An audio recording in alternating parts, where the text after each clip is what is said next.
আমার কাবাব খেতে দারুণ লাগে, একেবারে অসাধারণ অসাধারণ। বহুত দিন খাইনি। মা কাবাব মানে কি মা? ও কাবাব মানে হলো মুরগি পোড়া, দারুণ খেতে দারুণ।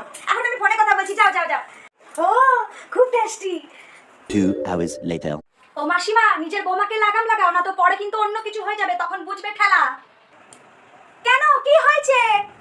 কি হয়নি সেটা বলুন। আমি উনুনের মধ্যে উঠোনে ধান সেদ্ধ করছি, আপনার বৌমা ওদিকে এসে একটা মুরগি এনে উনানের মধ্যে ঢুকিয়ে দেয়, ডিম সমেত মুরগি।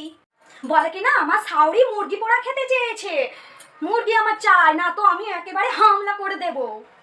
আরে আরে কিছু মনে করবেন না, কিছু মনে করবেন না। আরে জানেন তো আমার বৌমাটার একটু ঢিলা আছে। আপনি এক কাজ করুন, মুরগিটার পেটে কটা ডিম ছিল, ওই ডিম সমেত মুরগির দাম আমি দিয়ে দেবো। ভেবেছিলাম শুধু বৌমা পাগল, এখানে এসে দেখি শাওরিও পাগল।